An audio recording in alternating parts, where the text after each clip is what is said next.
So, if you haven't heard, the government has come out with the new filing requirement called the BOI, the Beneficial Ownership Information Report. And if you don't file this report for each of your LLCs and corporations, you could get in trouble. You could get jail time, you can get fines, penalties, all kinds of things, right? So, the purpose of this video is to walk you through how to fill out this BOI form for each of your entities. And I'm going to take you step by step through the process. And so we're on the website right now. You go to fincen.gov/BOI, right? Then right here, you see where it says file. So you would click on file a report using the BOI e-filing system.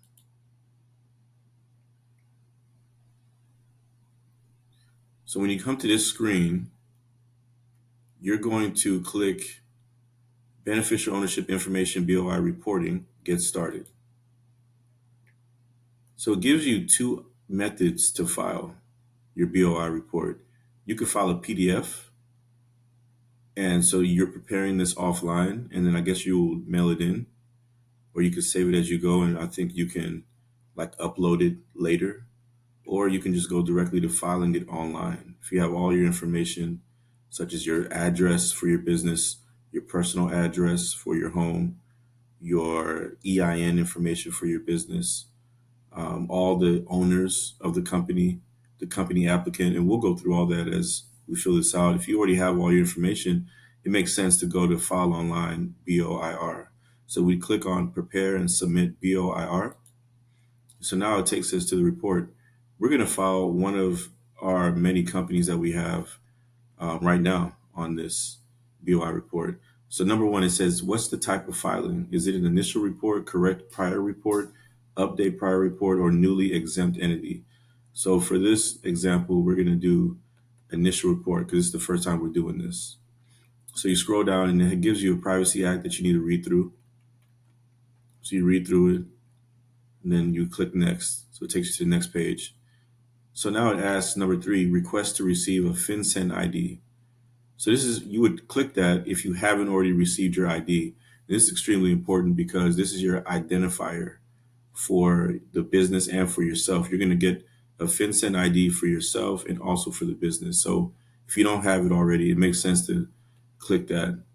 Is your business a foreign pooled investment vehicle? Most likely it's not, so you can skip that. Now it asks you, what's the legal name of your reporting company? So 8-Figure Focus is the name of the company that we are doing today. So you would skip number 6 if you don't have a DBA. If you have a DBA, you would fill this in. DBA means doing business as. And so now number 7, it asks for your tax identification type.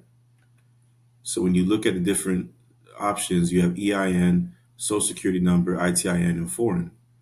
So for those of you who have EIN, such as myself, you would type that in.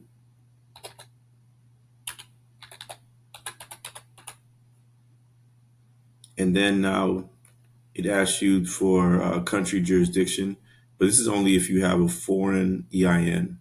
So you can skip that if you are based in the US. Now it asks you for the country/jurisdiction of formation. For the majority of us, it's going to be United States. And so now it wants to know, what's the state of formation? So for myself, I'm based in Texas, so I choose Texas. Now it asks for tribal jurisdiction of formation. For many of us, if you didn't form your entity through a tribe, you would skip this part. Now it wants to know, what's your current US address? I'm going to type that in right now.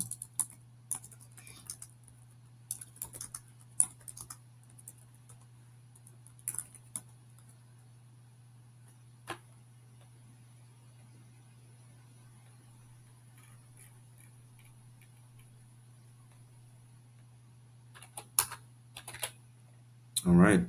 Now that I finished that, I click next and I go to company applicant. So number 16 says, is it an existing reporting company?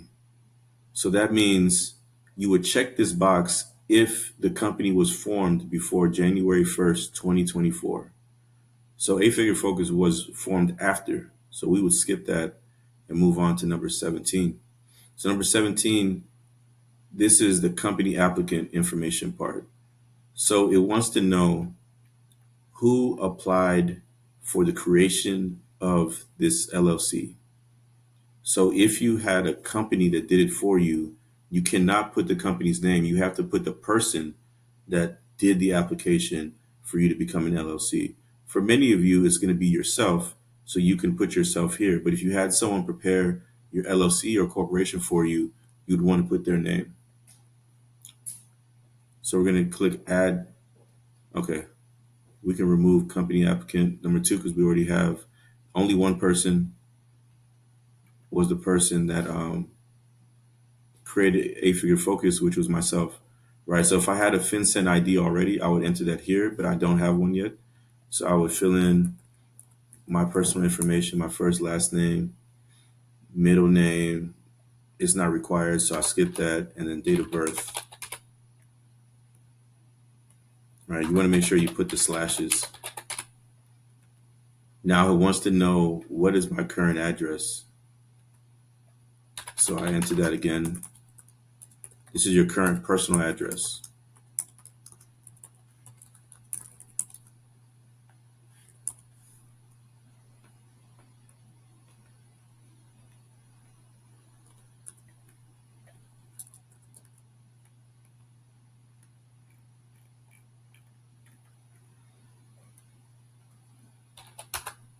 All right. So now here's the fun part. It's asking for an identifying document type. So you've entered in your information, but the government wants to know, they want to get information, additional information from you, such as an identifying document. So when we click on that, we see that it has options such as your driver's license, your state local ID, your US passport or foreign passport. I'm going to go with my driver's license. I'm going to enter the driver's license number. And then it also asks for the document issuing jurisdiction. United States was where my driver's license was issued, so I picked that. And it also wants to know the state that it was issued in. You skip the local tribe piece, and now you have to upload a copy of the document. So we're going to do that right now. All right, I just uploaded. So now I click next. Now, the final part, the beneficial owner information part. So here, you have to list every person that owns an equity stake in the LLC. So for many of you, you own your company 100%. So you would only enter in your information. But for those of you who have partners, you would have to enter in their information as well. Some of you have up to 10, 20 partners, right? Because you might have an LLC that's doing a real estate deal. You have to enter every single one of those people. So for A Figure Focus, it's only 2 owners, me and my wife, Rita. So I'm going to enter in both of our information. So I do add beneficial owners. So now we have 2. So we'll start off with the first, right? So this says, is it a parent guardian information instead of minor child? So there's no minor children that own this company. So I can skip that part. 36 is asking for your FinCEN ID. We don't have that yet. So we'd skip that. Is your entity an exempt entity? Let's read that real quick, right? So it says, check this box if the beneficial owner holds its ownership interest in the reporting company exclusively through one or more exempt entities. And the name of that exempt entity or entities are being reported in lieu of the beneficial owner's information. So you would need to do your homework on that to see if your company is exempt. But if it's not, we're going to continue. So I would enter in my information one more time.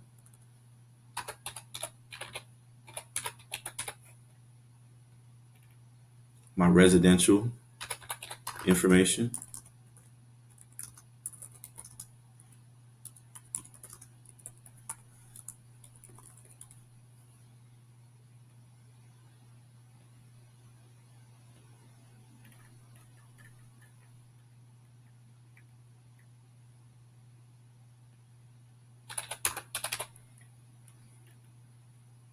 And then they want to have form of ID. So I would do my ID again, my driver's license. Then they want to know the country of jurisdiction and the state. So we'd enter that as well. Then I would upload my ID again. So now I'm going to do my wife's information. We're going to follow the same process, but it's going to be her info.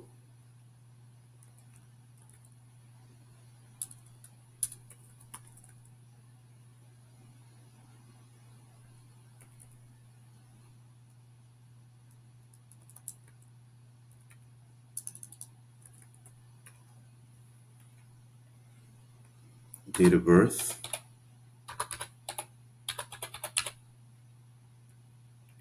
and then her residential address, which just so happened to be the same address as me.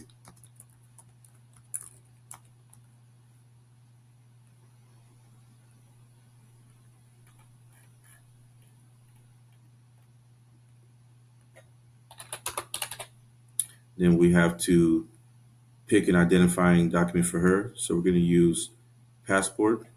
We're going to enter in the passport number.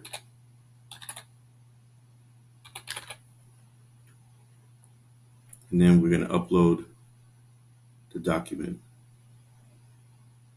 So I do need to go back, you guys, because I just thought about it. When we look at the company applicant, the address part, right? That's very important. And I want to make sure that I did that accurately. And I believe I did, right? Because the company applicant, so you can, for the company applicant, you can choose your business address or your residential. It doesn't have to be your residential. It could be your business. So I could actually switch that and use the business address, which I'm going to do that right now because we happen to have a location.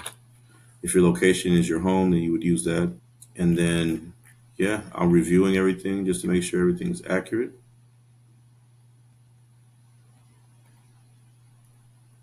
Beneficial owner, you can use your, well, it says residential address, right? So in theory, you have to use your residential address. And we've done it for both owners. And then now we just click next and it's just asking you now for your email so that you can receive confirmation. It's asking you to enter in your email twice. First name, last name. Then once you do that, you click that you certify that you're authorized to file this report on behalf of the reporting company. Click I agree. And obviously it has a compliance reminder saying that if you're entering in false information, you will be liable. Then it asks if you're a human and it asks you to pick animals. This is annoying, but you got to do what you got to do. Oh, it asks, please pick the animals that are sitting down. See, that's how they get you. All right, hopefully I passed. Let's see.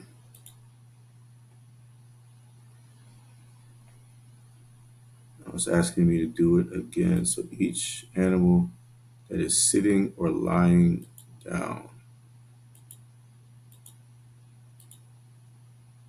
Oh, I passed it.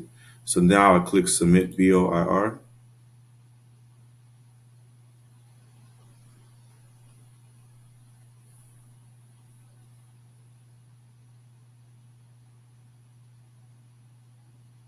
And it's taking a while for some reason. It's processing. It looks like it's finished though. Submission processing. Yeah. So you want to make sure, right? Submission status confirmation. Filing is successful. You want to make sure that you download the transcript. Do not close this document before you download it. Because you want to have that. Because as you can see, well, you probably won't be able to see it because it'll probably be blurred out. But it doesn't say the company name or anything. It just has the timestamp and it has the submission tracking ID. So it doesn't have any of your actual business information on it. So if you were to be audited or if you were to track to see that your BOI was processed, you would need your submission tracking ID. So make sure you download the transcript. And yeah, if you guys have any questions Or if you need help, let's say you went through this video and you're like, you know what, I don't want to do this. I'd rather have you guys do it. Feel free to email us at info@efsgllc.com, or you can send me a DM on social media. My handle is at Ephraim CPA, so EPHRAIM CPA, and a member of our team will reach out and we'll definitely help you get this filed way before this deadline. So if you have any questions, feel free to reach out. I appreciate you guys for watching. And feel free to share this with your friends or to have them contact us as well. Talk to you soon. Bye.